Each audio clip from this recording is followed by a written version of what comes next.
know you heard me on the radio. Flexing, she loved the sound of my voice, it's the best thing. Daydreaming of the jazz all day. Pick up the phone late night with Larry K. I know you heard me on the radio. Flexing, she loved the sound of my voice, it's the best thing. Daydreaming of the jazz all day. Pick up the phone late night with Larry K.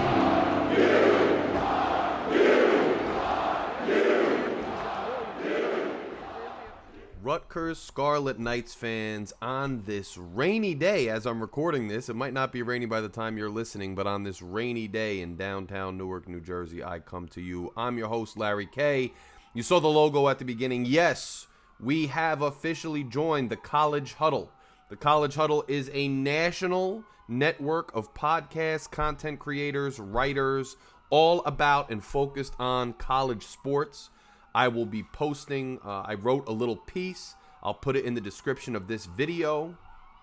Excuse all the sirens. It's a rainy day and there's a lot of sirens. What are you going to do when you live right in the middle of a major New Jersey city? It's just in my DNA, like Rutgers is in my DNA. So I am part of the College Huddle. I'm going to be putting written content in the College Huddle.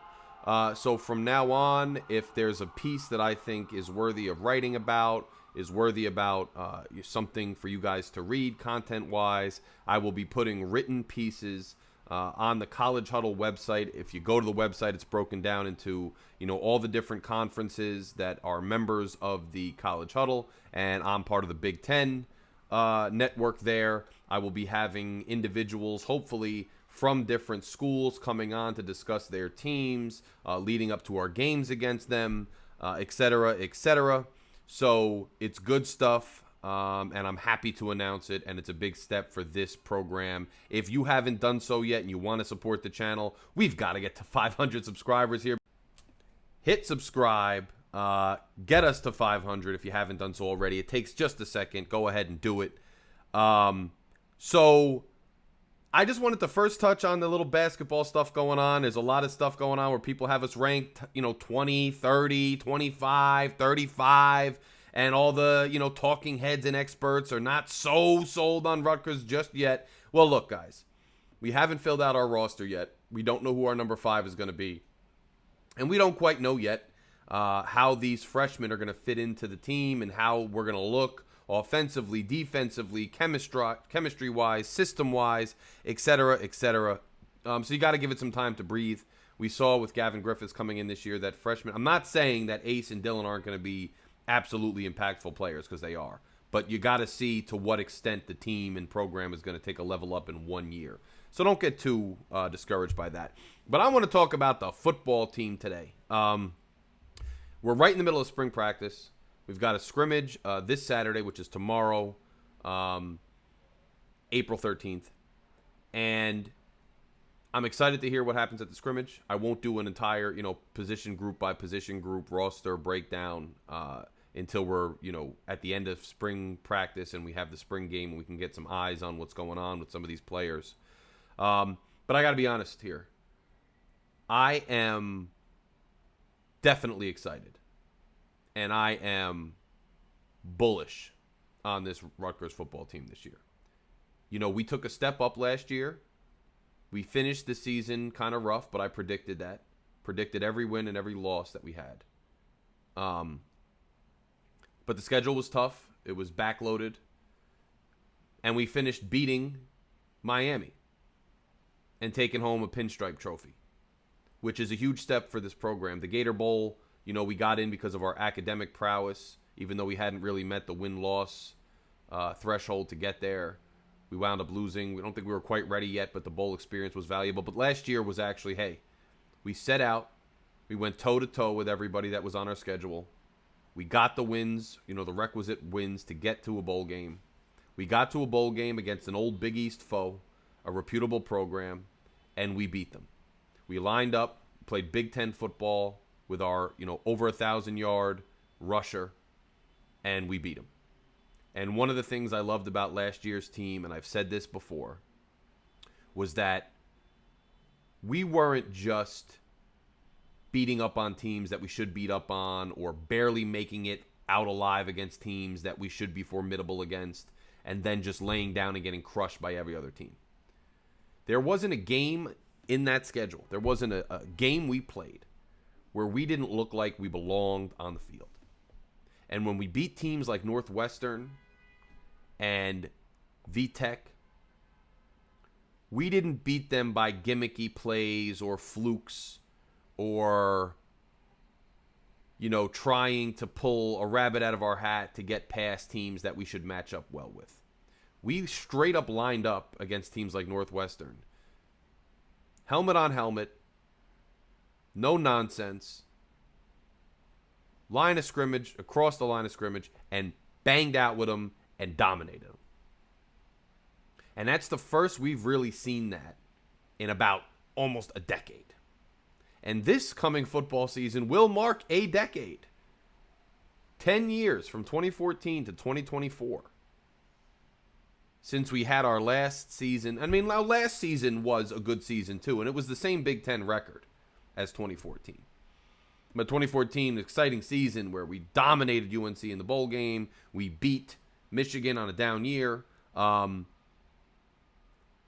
This year will be 10 years since our last great season like that. And this past year was kind of on par with that. So if we're going up from a season that was on par with 2014, I think things are looking good. Now, there's two reasons for this. Number one, I think our depth at various position groups is the strongest it's been since I can remember. You have a quarterback room with two guys who have started in the Big Ten, in Kaliak Manis and Wimsett. Whoever wins, fine. You've got a young up-and-coming freshman quarterback who's extremely promising. You have the returning leading rusher on the team who rushed for over 1,200 yards, was an absolute beast. You have Sam Brown, who looked like he was going to be an utter superstar his freshman year. An utter superstar fighting through an injury last year, who Coach Schiano said, hey, he was fighting through a serious injury. It slowed him down a little. I'm looking for him to return to form this year. Hopefully Tyreen Powell's back. It's going to be tough. He's coming off now 2 injuries. But he's a baller and a player no matter what. This isn't the pros. He isn't pushing 30. These kids can come back from those types of injuries. Let's see. But the linebacker room is deep no matter what anyway. You got Walker. You got these kids on the D-line. You have Teray. You have all these people who came back. All over the team. This wide receiver group has to be the most talented and deepest we've had since I can remember. Dremel reprises his role. You have the kids coming in who are leading their leagues. Last season, you have Long coming back. You have Brantley getting cleared. So there's a lot of promise. Now, do the trenches on the offensive side of the ball still scare me a little bit? Yes. Are they reinforced to an extent? Yes. Should they be better under a second year of good coaching? Yes. Will the defensive line and that offensive line wear down towards the end of the season again? We'll see.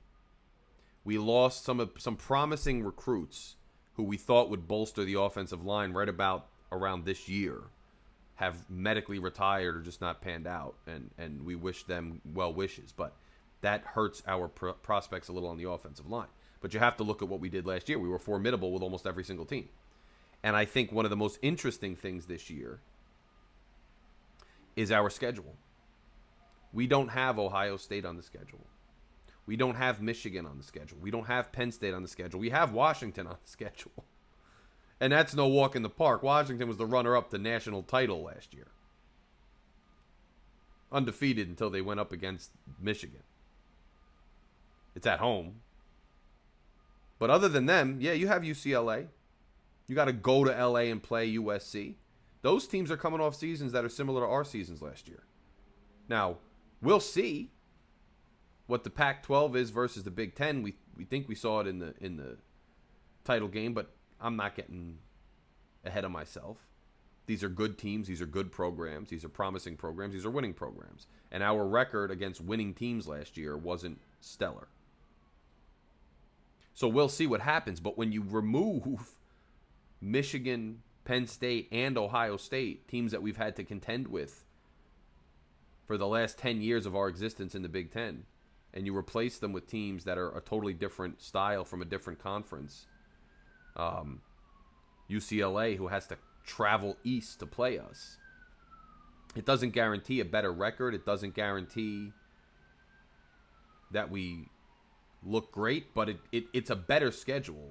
No matter how you slice it, it's a little more favorable. It's not, all of a sudden it goes from really hard to really easy. I'm not saying that.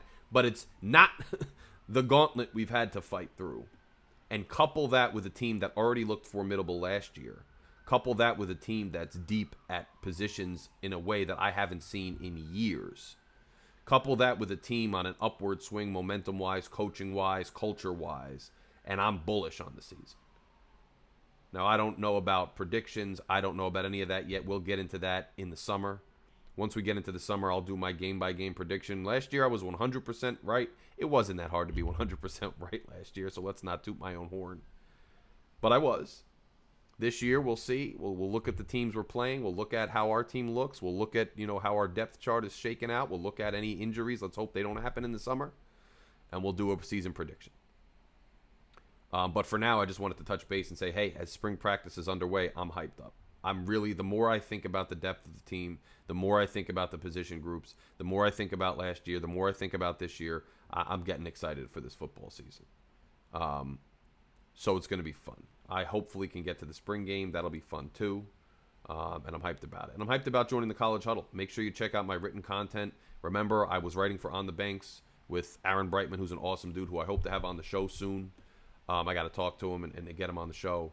But writing is something I love to do as far as Rutgers content. So be on the lookout for written articles. I'll post them here. If you click on notifications for my page, and if you go to the community section, I'll make posts, and I'll post the links to articles on the College Huddle. Make sure you check out our affiliate content creators for other teams, other Big Ten teams. There's a lot of great Big Ten content on the collegehuddle.com. And, just hyped to have different guests and be collaborating in that way. And that's because you guys have supported the channel since I got started here. You guys have subscribed. You guys have liked. You guys have commented. And it's what got me the boost to get on with that national syndication and to have a domicile for my written content, which I think is great for all Rutgers fans. So I appreciate you guys, and I appreciate your support so much. If you haven't done so yet and you're listening, Big Ten fan, Rutgers fan, basketball, football, whatever it is, please click subscribe. It really does a lot for me if you click subscribe. And getting to 500 and then eventually 1,000 will do wonders for this channel and the things we're able to do. So I really appreciate all of your time and engagement. And let's monitor the spring game. Renew your basketball season tickets if you haven't done so yet. Let's follow the basketball transfer portal, and let's get ready for more Rutgers stuff to come. I'll talk to you guys very soon. Stay dry and enjoy the spring weather. Larry K. out.